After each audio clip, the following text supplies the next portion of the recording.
sur l'écran. Nous restons sur le Tour cycliste puisque nous allons nous y replonger. C'était juste après les années de guerre.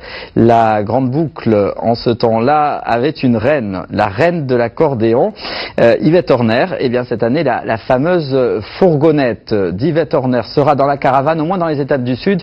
Des Montpellierins en effet ont rénové une fourgonnette d'Yvette à l'identique. Séquence nostalgie sur un air d'accordéon avec Stéphane Ratineau et Benoît de Tunis. Ce serait comme une lettre qui se passerait de mots, un parchemin sur les routes de juillet, un je t'aime comme on dit oui à la vie, un mélange de couleurs vives sous le soleil ardent de l'après-guerre, un visage de femme, une photo noir et blanc, et la musique goulayante comme un vin blanc des bords de Marne, la promesse du tour naissant sous les doigts d'Yvette.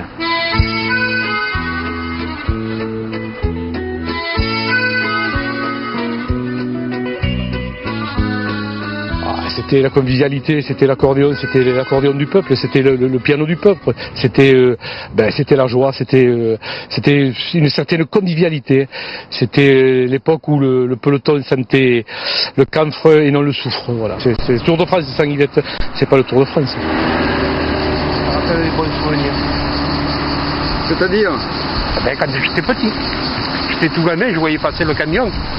Ça faisait un moment qu'elle faisait le Tour de France, Yvette Horner. Pour recréer à l'identique le véhicule d'Yvette Horner, Marc Papy a passé des heures et des heures, bien plus qu'il n'en faut pour escalader des dizaines de fois le Galibier, la Madeleine et le Tourmalet réunis. Comme cette part irréductible de l'enfant qu'il fut et dont les émotions d'adulte n'ont pas dissous le bruit, les vivas, les klaxons de la caravane.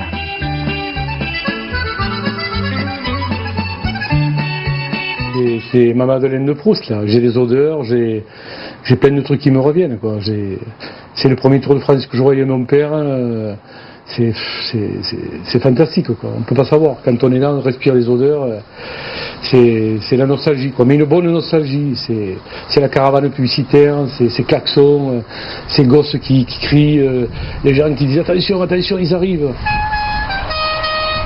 Comme une carte postale faite d'un son inoubliable, le camion d'Yvette pareil au blé en herbe pour Marc Papy, le rêveur éveillé sur les chemins de juillet depuis plus de 50 ans.